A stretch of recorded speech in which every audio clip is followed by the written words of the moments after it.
तक हमने हाइब्रिडाइजेशन के मुतालिक डिस्कस किया और ये कहा कि hybridization is a process of intermixing of atomic orbitals of different shapes and different energy to form equal number of atomic orbitals of same shape and same energy is called hybridization.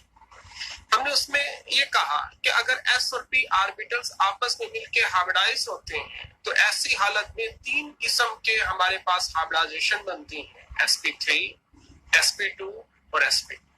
अभी हम discuss करने की कोशिश कर रहे हैं hybridisation की वो किस्म जिसमें sp ऑर्बिटल्स के साथ d ऑर्बिटल्स भी इन्वॉल्व हैं और उन्हें पहली एग्जांपल हम लेते हैं dsp2 हाइब्रिडाइजेशन, यानी ऐसी हाइब्रिडाइजेशन जिसमें एक d ऑर्बिटल, एक s ऑर्बिटल और दो p के ऑर्बिटल आपस में मिलके चार नए ऑर्बिटल बनाते हैं और हर ऑर्बिटल का नाम है dsp2. एग्जाम्पल हम यहाँ पे निकल साइनाइड कॉम्प्लेक्स की लेते हैं. हमें इस बात का अंदाजा है कि साइनाइड जो है ये कोऑर्डिनेशन कंपाउंड्स में यहाँ पे हम इसको डिस्कस कर रहे हैं और साइनाइड के ऊपर चार्ज नेगेटिव है. निकल जो है इसके ऊपर +2 चार्ज है, गोया इसने 2 इलेक्ट्रॉनों को लूज किया हुआ है.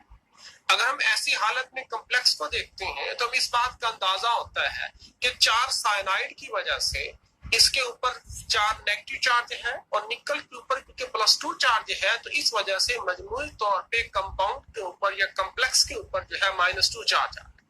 हम निकल की इलेक्ट्रॉनिक कॉन्फ़िगरेशन लिखने की कोशिश करें तो हमें इस बात का अंदाजा है कि उसका एटॉमिक नंबर 28 है. Electronic configuration 1s2, 2s2, 2p6, 3s2, 3p6, 4s2 और 3d8. अगर निकल +2 स्टेट में जाता है तो ऐसी हालत में वो आखिरी शेल के 2 इलेक्ट्रॉन लूज करेगा और दोनों के दोनों इलेक्ट्रॉन जो होंगे वो 4s से निकलेंगे. ऐसे ही अगर आप इलेक्ट्रॉनिक कॉन्फ़िगरेशन लिखते हैं तो उसके जो आखिरी 2 ऑर्बिटल्स d के बनते हैं दोनों में एक इलेक्ट्रॉन बनता है. लेकिन कोऑर्डिनेशन कंपाउंड्स के अंदर जब लिगेंड्स अप्रोच करते हैं तो थोड़ी बहुत उनमें तब्दीली आती है आउटर मोस्ट शेल के इलेक्ट्रॉनिक कॉन्फ़िगरेशन में और यहाँ से एक इलेक्ट्रॉन शिफ्ट होगा और शिफ्ट होने के बाद 3d(z)² जो है ये मुकम्मल तौर पे खाली हो जाए. अब अगर हम बात करें कि तीसरा शेल के बाद शेल जो है वो फौरी तौर पे चौथा शेल शुरू होता है. शेल हमारे पास अवेलेबल है चाहे खाली ही क्यों ना हो, यानी एक s का, एक d का और अगर 2 p के ऑर्बिटल आपस में मिलके 4 नए ऑर्बिटल बनाए तो ऐसी हाइब्रिडाइजेशन को नाम देंगे dsp2 हाइब्रिडाइजेशन. और इस हाइब्रिडाइजेशन में 4 के 4 जो ऑर्बिटल्स हैं वो मुकम्मल तौर पे इक्विवेलेंट हैं, उनमें किसी किस्म का कोई फर्क नहीं है. और अगर हम यहाँ पे कॉम्प्लेक्स लिखने की कोशिश करते हैं तो ये स्क्वायर प्लेनर कॉम्प्लेक्स बनाते हैं जिनके अंदर जो बॉन्ड एंगल है वो मुकम्मल तौर पे 90 डिग्री का है और ऐसी हाइब्रिडाइजेशन को नाम देते हैं स्क्वायर प्लेनर हाइब्रिडाइजेशन. और इसी तरीके से अगर हम अमोनिया प्लैटिनम कॉम्प्लेक्स की बात करते हैं तो उसको इसी तरीके से एक्सप्लेन किया जा सकता है. sp3 हाइब्रिडाइजेशन ऐसी हाइब्रिडाइजेशन है जिसमें एक d ऑर्बिटल, एक s ऑर्बिटल और 3 p के ऑर्बिटल आपस में मिलके 5 नए ऑर्बिटल बनाते हैं और इसको नाम देते हैं dsp3 हाइब्रिडाइजेशन. अब अगर यहाँ पे एग्जांपल हम फास्फोरस की लेते हैं तो रूटीन ये है कि फास्फोरस क्योंकि 5वें ग्रुप का मेंबर है, इसके आखिरी शेल में 3 अनपेयर्ड इलेक्ट्रॉन मौजूद हैं, लिहाजा आमतौर पे ये 3 ही बॉन्ड बना सकता है जैसे PCl3.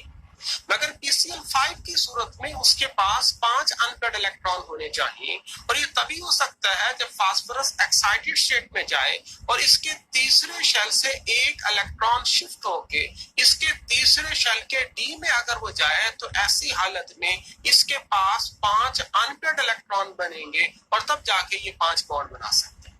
अब ये वो ऑर्बिटल्स जिनके पास अनपेयर्ड इलेक्ट्रॉन मौजूद होंगे वो आपस में हाइब्रिडाइजेशन करेंगे, 5 ऑर्बिटल मिलेंगे तो 5 नए ऑर्बिटल बनेंगे. हर एक का नाम जो होगा वो dsp3 ऑर्बिटल्स. मगर एक बात अपनी जगह पे कि 5 के 5 ये जो ऑर्बिटल्स हैं ये एक जैसे नहीं है, ये मुकम्मल तौर पे इक्विवेलेंट नहीं. इनमें से जो 3 ऑर्बिटल्स होंगे उनके दरमियान जो एंगल है 120 का है, मगर वो ऑर्बिटल जो ऊपर और नीचे की तरफ मौजूद होंगे इनका इन ऑर्बिटल्स के साथ जो बॉन्ड एंगल होगा वो 90 डिग्री. यहाँ पे जो ज्योमेट्री बन रही है वो ज्योमेट्री होगी ट्राइगोनल बाइपिरामिडल ज्योमेट्री, और इससे जो हाइब्रिडाइजेशन बनेगी उसको कहते हैं ट्राइगोनल बाइपिरामिडल हाइब्रिडाइजेशन। इसी तरीके से अगर हम और एग्जांपल्स की कोशिश करें तो हमारे पास PBR 5 की एग्जांपल दी जा सकती है, ASCL 5 की एग्जांपल यहाँ पे कोट की जा सकती है। हाइब्रिडाइजेशन की एक और टाइप है D2sp3 और sp3D2 हाइब्रिडाइजेशन। ऐसी हाइब्रिडाइजेशन जिसमें एक s ऑर्बिटल, 3 p के ऑर्बिटल्स और 2 d के ऑर्बिटल्स आपस में मिलके 6 नए ऑर्बिटल बनाते हैं, इसको नाम देते हैं sp3D2 और D2sp3 हाइब्रिडाइजेशन। फॉर एग्जांपल अगर हम SF6 की बात करें तो इसमें जो सेंट्रल एटम है वो सल्फर है और सल्फर का एटॉमिक नंबर 16। गोया अगर इसकी इलेक्ट्रॉनिक कॉन्फ़िगरेशन लिखने की कोशिश करते हैं तो 1s2 2s2 2p6 3s2 3px2 3py1 3pz1 3dx2 3dxy0 3dyz0 and so on. अगर यहाँ पे इलेक्ट्रॉनिक कॉन्फ़िगरेशन हमें बताती है कि इसके पास 2 अनपेयर्ड इलेक्ट्रॉन हैं, गोया सल्फर रूटीन में 2 बॉन्ड बना सकता है।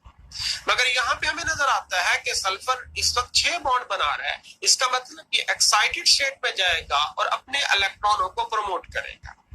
हम ये कहते हैं कि तीसरा शेल मौजूद है और इलेक्ट्रॉन बेशक तीसरे शेल में ही मौजूद है, P में मौजूद है, मगर तीसरे शेल के P से इलेक्ट्रॉन D में शिफ्ट हो सकते हैं और तीसरे शेल के S से इलेक्ट्रॉन भी D में शिफ्ट हो सकते हैं। एक्साइटेड स्टेट में अगर 3s2 से इलेक्ट्रॉन शिफ्ट हो, 3px2 से अगर इलेक्ट्रॉन शिफ्ट हो, तो ऐसी हालत में दोनों d ऑर्बिटल्स के अंदर एक एक इलेक्ट्रॉन आएगा है। और अगर ये आपस में हाइब्रिडाइज करते हैं, 6 ऑर्बिटल्स मिलके 6 नए ऑर्बिटल्स बनाएंगे और हर एक का नाम जो होगा sp3d2 ऑर्बिटल्स होंगे, और ये बनने वाले ऑर्बिटल्स जो होंगे मुकम्मल तौर पे इक्विवेलेंट होंगे, इनमें किसी किस्म का कोई फर्क नहीं किया जा सकता। यहाँ पे अगर इसकी ज्योमेट्री बनाने की कोशिश करें, स्ट्रक्चर बनाने की कोशिश करते हैं तो सल्फर है, सल्फर के चारों अतराफ में जो है वो फ्लोरीन मौजूद है, ऊपर और नीचे अगर फ्लोरीन रखते हैं तो इन फ्लोरीन के नतीजे में अगर हम इसमें देखें तो फ्लोरीन तो बेशक 6 है, लेकिन जब इसकी ज्योमेट्री के हवाले से कहते हैं तो ये रेगुलर ऑक्टाहेड्रॉन इसकी ज्योमेट्री बनती है। ऑक्टा का मतलब 8 की आवाज तभी आ सकती है जब इसमें 8 कॉर्नर मौजूद हो, और ये 8 कॉर्नर इस वजह से हैं कि अगर हम इसको फर्जी लाइनों से जोड़ते हैं कि इस फ्लोरीन को इस फ्लोरीन से, इस फ्लोरीन से, इस फ्लोरीन से, और इसको अगर इस फ्लोरीन से जोड़ते हैं तो हमारे पास 4 फेस बनते हैं। और यही काम अगर इस फ्लोरीन को बाकी चारों फ्लोरीन के साथ करते हैं तो 4 मजीद फेस बनेंगे, 4 और 4 के 8 फेस बनेंगे। तो इस वजह से इससे रेगुलर ऑक्टाहेड्रॉन बनेगा, और इस वक्त जो स्ट्रक्चर है इसको ऑक्टाहेड्रल स्ट्रक्चर कहते हैं। इन सारों के अंदर जो बॉन्ड एंगल है वो मुकम्मल तौर पे 90 डिग्री का है, तमाम के तमाम इक्विवेलेंट हैं, इनके अंदर किसी किस्म का कोई फर्क मौजूद नहीं है। लिहाजा अगर मैं आपको यहाँ पे एक ज्योमेट्री दिखाने की कोशिश करूं कि फर्ज किया कि येलो बॉल जो है इससे मुराद अगर हम सल्फर लेते हैं और बाकी सफेद बॉल जो है इससे मुराद अगर फ्लोरीन लेते हैं, तो इससे हमें अंदाजा होता है कि 4 जो है वो एक प्लेन में हमारे पास पड़े हैं, जबकि एक ऊपर की तरफ फ्लोरीन मौजूद है, एक नीचे की तरफ मौजूद है, और ऐसी हालत में जो इससे ज्योमेट्री बनती है वो बनेगी ऑक्टाहेड्रल स्ट्रक्चर यहाँ पे बनती है। हाइब्रिडाइजेशन की वो टाइप जिसके अंदर एक s ऑर्बिटल, 3 p ऑर्बिटल और 3 d ऑर्बिटल्स आपस में मिलकर 7 नए ऑर्बिटल देते हैं, उसको नाम देते हैं sp3d3 ऑर्बिटल्स, और हाइब्रिडाइजेशन को नाम देंगे sp3d3 हाइब्रिडाइजेशन। फॉर एग्जांपल अगर हम IF7 की बात करते हैं तो इसमें सेंट्रल एटम जो है वो आयोडीन का है, और अगर इसकी इलेक्ट्रॉनिक कॉन्फ़िगरेशन शो करें तो इसके आखिरी शेल की इलेक्ट्रॉनिक कॉन्फ़िगरेशन ये है कि 5s के अंदर 2 इलेक्ट्रॉन है, 5px के अंदर 2 इलेक्ट्रॉन है, 5py के अंदर 2 इलेक्ट्रॉन है, और 5pz के अंदर 1 इलेक्ट्रॉन मौजूद है। गोया इसके पास सिर्फ एक अनपेयर्ड इलेक्ट्रॉन है और ये सिर्फ एक ही बॉन्ड बना सकता है, मगर हकीकत ये है कि ये 7 बॉन्ड बना रहा है। इसका मतलब ये है कि इसके इलेक्ट्रॉन जो होंगे वो एक्साइटेड स्टेट में जाएंगे, और ऐसी हालत में 5s से इलेक्ट्रॉन d में शिफ्ट होगा, 5px से इलेक्ट्रॉन d में शिफ्ट होगा, 5p y से इलेक्ट्रॉन d में शिफ्ट होगा और फिर इसके पास 7 अनपेड इलेक्ट्रॉन बचेंगे और ये 7 अनपेड इलेक्ट्रॉन को यूज करते हुए 7 बॉन्ड बना सकता है। मगर अगर हाइब्रिडाइजेशन की तरफ जाते हैं तो ऐसी हालत में ये एक s ऑर्बिटल, 3 p ऑर्बिटल और 3 d ऑर्बिटल्स आपस में मिलकर 7 नए ऑर्बिटल बनाएंगे और इसको कहेंगे sp3dt ऑर्बिटल्स और हाइब्रिडाइजेशन को sp3d3 हाइब्रिडाइजेशन का नाम देंगे। इससे बनने वाले जो 7 के 7 ऑर्बिटल्स हैं वो मुकम्मल तौर पे इक्विवेलेंट नहीं है, इनमें बॉन्ड एंगल डिफर करेगा। इससे जो 5 इनमें है वो पेंटागोनल स्ट्रक्चर बनाएंगे और उनके दरमियान में जो बॉन्ड एंगल है वो 72 डिग्री का है, जबकि बाकी तो जो इसमें ऑर्बिटल्स हैं वो ऊपर और नीचे फ्लोरीन के साथ बॉन्ड बनाएंगे और ज़ाहिर है इस फ्लोरीन का इन फ्लोरीन के साथ जो बॉन्ड एंगल है वो 90 डिग्री का होगा। इससे जो हमारी ज्योमेट्री बनेगी वो पेंटागोनल बाइपिरामिडल स्ट्रक्चर कहलाएगी और ऐसी हालत में इसमें दो तरह के बॉन्ड एंगल मौजूद हैं, 72 डिग्री वाला और 92 डिग्री वाला, और इस तरह की जो हाइब्रिडाइजेशन कहलाती है इस हाइब्रिडाइजेशन को नाम देते हैं sp3d3 हाइब्रिडाइजेशन।